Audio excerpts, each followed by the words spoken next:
BPA भक्ति पूजनार्थी talent of India news.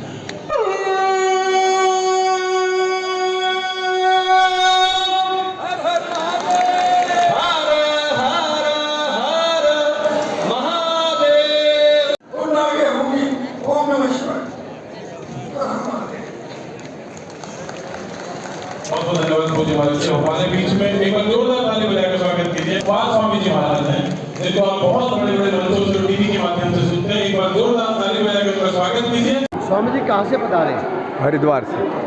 कैसा रहा ये कार्यक्रम आज का जो सुंदरनाथ जी ने किया है, और सभी सनातनी एक छत के नीचे हैं आज, तो क्या कुछ निर्णय लिया इस पर? ठीक है, और सुरेंद्रनाथ अवधूत जी तो इस तरह के कार्यक्रम पहले भी करते रहे हैं। आज भी इन्होंने सनातन महोत्सव का कार्यक्रम किया है। वो ठीक मैं समझता हूँ कि हिंदुत्व में जागृति के लिए है, हिंदुत्व को जगाने के लिए है। हिंदुत्व सोया पड़ा है, और इस तरह साधु संत अगर इस तरह के कार्य करते रहेंगे तो थोड़ी थोड़ी चेतना आएगी, और चेतना आएगी तो हिंदुत्व बच सकता है, सनातन बच सकता है। अगर आत्म चेतना नहीं आई तो कल का कायर हिंदू था आज का मुसलमान है, और आज का कायर हिंदू है वो कल का मुसलमान रहेगा। तो भारतीय संस्कृति को बचाने के लिए जो ये कार्य कर रहे हैं वो बहुत अच्छी बात है। महाराज जी अगर देखा जाए तो कहीं ना कहीं जो हमारे गुरुकुल जो समाप्त हुए हैं, क्या लगता है कि उसके समाप्त होने से इस चीज़ पर काफ़ी असर पड़ा है कि सनातन को लोग भूलते जा रहे हैं धीरे धीरे? देखिए, गुरुकुल समाप्त होने से काफ़ी क्या बहुत अंदर पड़ रहा है। हम डरपोक भीरू कायर हो गए हैं जितने भी लोग हैं। गुरुकुल था तो हमें एक ऐसी शिक्षा मिलती थी, हर क्षेत्र की शिक्षा मिलती थी। जो जिस क्षेत्र में जाता था उस क्षेत्र की शिक्षा मिलती थी, जो युद्ध क्षेत्र में जाता था उसे युद्ध की शिक्षा मिलती थी। लेकिन धीरे धीरे वो समाप्त हो गई, और वो खाली पाठन पठन तक सीमित रह गई। कुछ रही भी तो पाठन पठन सीमित रही। देखिए, शास्त्र पढ़ना वो ठीक है, भगवान ने गीता में कहा कि मेरा स्मरण कर, लेकिन स्मरण के साथ साथ युद्ध भी कर, तब संस्कृति बचेगी। अब हमने वो तो युद्ध तो छोड़ दिया, स्मरण कर दिया। और स्मरण का मतलब ये हुआ कि आप नालंदा की लाइब्रेरी में विधर्मियों ने आग लगा दी तो 6 महीने तक जलती रही, तो शास्त्र तो रक्षा नहीं कर पाए ना, सत्य रक्षा पर है।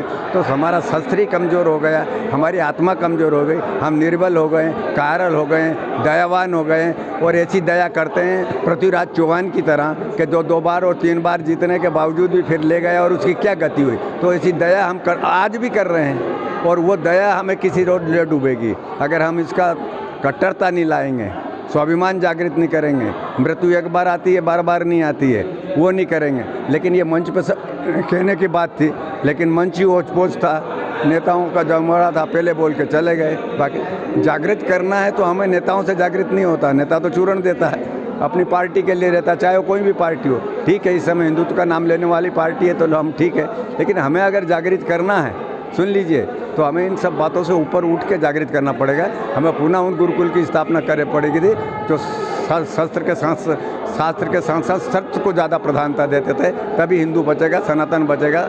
वरना यूँ समझ लीजिए कि 50 साल के अंदर इस तरह की हमारी पद्धति चल रही है। हम दो, हमारे दो, हम एक का बच्चा शेर का अच्छा, और अब लिव इन रिलेशनशिप ये कौन अपना रहा है? सब हिंदू ही अपना रहे हैं। हिंदू में ही विकृति फैल रही, मुसलमान में तो इस तरह की विकृति फैल नहीं रही।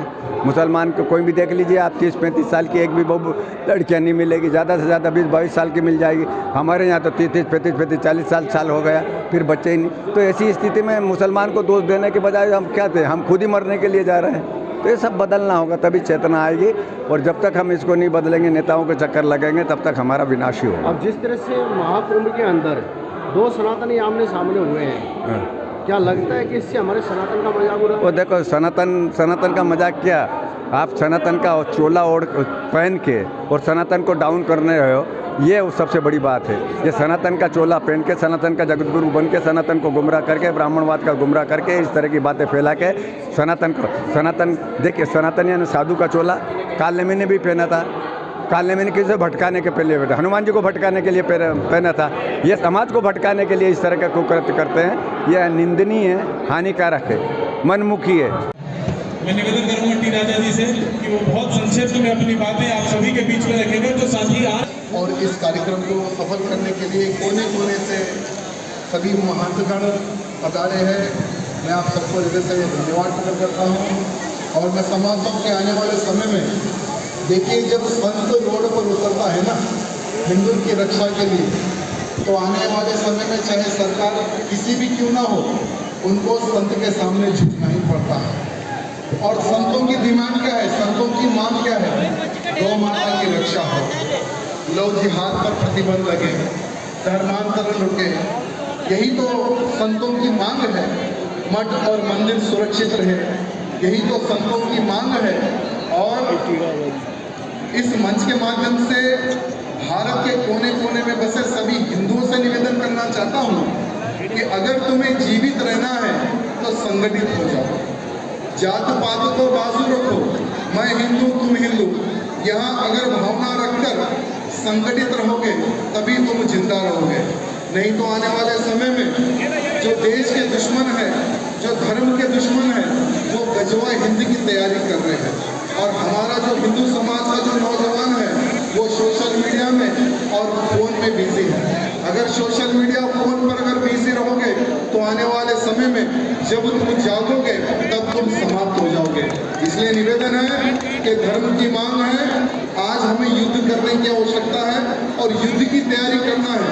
वो लोग गजवा हिंदी की तैयारी कर रहे हैं तो हमें भी एक युद्ध की तैयारी करना है, जैसे हम लोग तेलंगाना में तैयारी करते हैं। तेलंगाना राज्य में आप सब जानते हैं कि एक मिनी पाकिस्तान कहा जाता है। और ऐसे क्षेत्र में, हैदराबाद क्षेत्र में जहाँ पर गद्दार ओवैसी पैदा हुआ है, ऐसे क्षेत्र में हिंदुत्व के प्रति कार्य करना है कितना कठिन होता है। तो मैं सभी भाई बंधुओं से यही निवेदन करना चाहूँगा, सभी साधु संतों का आशीर्वाद लेते हुए सभी से ये निवेदन है कि संगठित होकर हमें कार्य करना है, तभी हमारा धर्म सुरक्षित रहेगा, तभी हमारा देश सुरक्षित रहेगा। जय सिया राम। स्वामी जी क्या कहेंगे आज इस कार्यक्रम को जो सुरेंद्र नाथ जी ने किया है और एक ही छत के नीचे सभी सनातनी एकत्रित हो गए? देखिए, ये सनातन धर्म की एकता का संकेत है और हिंदू जागृत हुआ है और पूरे विश्व में इसका संदेश गया है कि अब हिंदू युवा वर्ग जो है वो सनातन के संस्कारों से जुड़ते हुए समस्त भारत को एक नई दिशा दे रहा है और समस्त भारतवर्ष में हिंदू जागृत होकर के सनातन को स्थापित कर रहा है। और अब आवश्यकता भी है हिंदू जागृत रहे और शास्त्र और शस्त्र का अध्ययन करे। जिस तरह से अभी महाकुंभ के अंदर सनातन के संतों को भिड़ाने की कोशिश की गई है, दो संत आमने सामने आ गए और अब शब्दों का इस्तेमाल किया गया, क्या कहेंगे इसको कि क्या सनातनी का मजाक उड़ाया गया? देखिए, जिन लोगों ने इस दो संतों को एक दूसरे से भिड़ाने की कोशिश की वो असफल रहे, बाद में सब चीज़ ठीक हो गई और संत कभी आपस में झगड़ा नहीं करते और ना कभी लड़ते हैं। संतों का काम है समाज को एक नई दिशा देना, सनातन धर्म के संस्कारों से जोड़ना। तो दोनों ही संत जो हैं वो पूजनीय हैं और दोनों ही श्रेष्ठ हैं और मैं ये कहूँगा श्रेष्ठ नहीं सर्वश्रेष्ठ है, उनमें कोई विवाद नहीं है और ना विवाद पहले था और ना विवाद अब है। जय श्री राम। बंगाल के अंदर हिंदुओं को चुन चुन के मारा जा रहा है, क्या कहेंगे उस पर? एक महाकुंभ कहते थे कि सनातनियों ने जिस टाइम संतों ने जो है महाकुंभ एक बार लगाया था बांग्लादेश के अंदर, तो क्या लगता है कि दोबारा जो है इस चीज़ की आवश्यकता है? देखिए, बंगाल की स्थिति बहुत नाजुक है, बांग्लादेश की स्थिति भी बहुत नाजुक है और बंगाल की स्थिति भी बहुत नाजुक है। बंगाल में अब चुनाव भी है। अब मैं यही कहूँगा सनातनियों को जाग जाना चाहिए और हिंदुत्व को जाग करके एक बार अपना ये ताकत और अपनी शक्ति का प्रदर्शन करना चाहिए और बता देना चाहिए कि हिंदू अब सोया हुआ नहीं है, जाग गया है। जय श्री राम। पाठ्यक्रम के अंदर गुरु जी क्या कहेंगे स्वामी जी आज के कार्यक्रम को? जो देखिए, हिंदू सनातन जो है ये विश्व हिंदू महासंघ के द्वारा आयोजित, भारत के जो अध्यक्ष हैं हमारे सुरेंद्र नाथ जी महाराज, विशेष रूप से श्रीमंत रविंद्र पुरी जी महाराज ने अध्यक्षता किया है कि संपूर्ण हिंदुओं को एक मंच पर लाकर, पूरे विश्व में जो भी हिंदू रहते हैं उनको एक मंच पर लाकर कि आपस में समन्वय होना चाहिए और हिंदू शक्ति जो है वो जागृत होगी तो निश्चित रूप से हम विश्व गुरु बनेंगे। हर हर महादेव। क्या कहेंगे जिस तरह सनातन जो है पिछड़ता जा रहा है उस पर आप किसको? नहीं, सनातन कभी पिछड़ा हुआ नहीं है, वो तो मोहम्मद से जीव बूता सनातन हमेशा सनातन आगे रहा है, वो कभी पिछड़ा नहीं रहता है, वो पूरा विश्व को सबको आगे ले जाने वाला है। जिस तरह से अभी महाकुंभ के अंदर दो सनातनी को आमने सामने किया गया और अब शब्दों का वो दुर्भाग्यपूर्ण है, वो ऐसा घटना जो होता है वो दुर्भाग्यपूर्ण है और वो हिंदुओं को लड़ाने की साजिश है एक तरह। बांग्लादेश के अंदर इस तरह हिंदुओं को चुन चुन के मारा जा रहा है, अभी बांग्लादेशियों को भी चुन चुन के मारेंगे, थोड़ा समय रुक जाइए, थोड़ा आने वाला। जो कार्यक्रम किया है सभी सनातनियों को एक छत के नीचे लेकर आना, देखिए आज देखने में ये आता है कि सनातन धर्म पर चारों तरफ से कुठाराघात हो रहा है। यहाँ तक कि हमारे जो विधर्मी लोग हैं वो सनातन धर्म के जो है विरुद्ध प्रचार करने में लगे हुए हैं। कोई उसको बीमारी बता देता है, यहाँ तक कि भगवान श्री राम को जो है काल्पनिक बता देते हैं। तो एक नेता तो यहाँ तक कहता है कि भगवान श्री राम मुसलमान थे। और ऐसे जैसे आप देख रहे हैं कि लव जिहाद और धर्मांतरण के माध्यम से किस तरीके से हमारे युवकों को जो है ब्रेन वॉश करके और उनको जो है इस्लामीकरण किया जा रहा है। तो ऐसे में जरूरी रहता है कि संत समाज अपने मठ मंदिरों से बाहर निकले और ऊंच नीच और जात पात के भेदभाव को हटाकर एक सशक्त और संगठित समाज की रचना करें। जिस तरह से भी महाकुंभ के अंदर तो सनातनियों को भिड़ाने की कोशिश की गई, क्या कहेंगे उसको? वो करते हैं, लेकिन संत समाज बहुत सजग है, वो भिड़ेगा नहीं। अब जिस तरह से बांग्लादेश के अंदर और बंगाल के अंदर चुनाव है, देखिए आप अपने देश के अंदर ही अपने हिंदुओं की रक्षा नहीं कर पा रहे तो बांग्लादेश की बात क्या, पाकिस्तान की बात क्या करें? तो अब जरूरी रहेगा हमारे हिंदुओं को जो है देश में संरक्षण करने की आवश्यकता है। इसलिए हिंदुओं का बिखराव रोकने के लिए ही ये कार्यक्रम किया गया। तो क्या कुछ निर्णय लिया गया कि आगे सनातन को किस तरह से जगाया जाए, किस तरह संगठित किया जाए? तरीका यही है कि हम जगह जगह पर ऐसे कार्यक्रम करेंगे, संतों के माध्यम से उद्बोधन होगा, वहाँ से जो श्रोता है वो प्रेरणा लेकर जाएंगे और अपनी अपनी जगह पर जाकर जो है सनातन धर्म का जो है सही व्याख्या करेंगे, उसका प्रचार प्रसार करेंगे। क्या लगता है कि सरकार को पाठ्यक्रम के अंदर सनातन को आगे बढ़ाने की आवश्यकता है? पाठ्यक्रम के अंदर सनातन तो शाश्वत है, अब तो प्रयास ये है उसकी सही व्याख्या करके जन जन तक पहुँचाई जाए। आगे का क्या कदम रहेगा? आगे इसी तरह के कार्यक्रम किए जाएंगे और संतों के माध्यम से और जो जनप्रतिनिधियों के माध्यम से प्रयास किया जाएगा कि हमारे जितने भी अनुयायी हैं वो अपनी अपनी जगह में जाकर जो है सनातन धर्म की सही व्याख्या करें और हिंदुओं के जात पात ऊंच नीच के भेदभाव को मिटाकर एक सशक्त और संगठित हिंदू समाज की रचना करने का प्रयास करें। क्या संदेश देंगे सनातनियों को, क्या संदेश देंगे आप? मैं संदेश ये अब तक जो दिया है वो संदेश ही तो है कि जात पात ऊंच नीच के भेदभाव को मिटाकर सशक्त और संगठित हिंदू समाज की रचना करना हमारा लक्ष्य है। सर परिचय दीजिए और क्या कुछ कार्यक्रम था आज और क्या कुछ निर्णय लिया गया, किन चीज़ों पर चर्चा की गई? मैं योगी तेजपाल सिंह, राष्ट्रीय अध्यक्ष विश्व हिंदू महासंघ। आज का जो हमारा कार्यक्रम था ताल कटोरा स्टेडियम में, ये सनातन हिंदू महोत्सव हमने पूरे सनातन की आज जो है यहाँ हज़ारों की संख्या में आज यहाँ पे कार्यकर्ता उपस्थित हुए, हिंदुत्व के लिए, अपने राष्ट्र के लिए। आज सबने मिलकर हमारे जो महंत सुरेंद्र नाथ जी अवधूत जी हैं कालका पीठाधीश्वर, उनके अनुयायी में उनके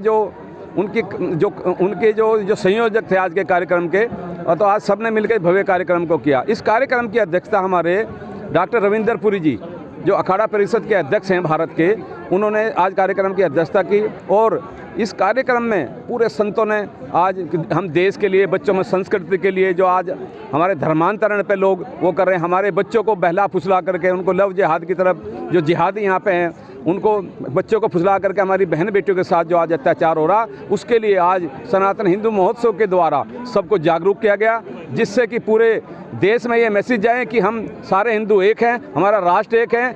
सबसे पहले ना हम कटेंगे ना बटेंगे, जो ये नीति है कि जब तक हम सारा हिंदू समाज मिलकर एक होगा तभी हमारा राष्ट्र बचेगा। राष्ट्र हमारे लिए सर्वोपरि है। इसी की योजना के इसी के मध्य आज हमारा सनातन हिंदू महोत्सव का कार्यक्रम किया गया। और संतों ने जो आशीर्वाद दिया, संतों ने जो वचन दिए, पूरी जनता ने उनको बड़े ध्यान से सुना। और सबसे अपील करता हूं मैं इस कार्यक्रम के माध्यम से और आपके चैनल के माध्यम से कि आप अपने सनातन के लिए काम करें, आप अपने हिंदुत्व के लिए काम करें। धन्यवाद।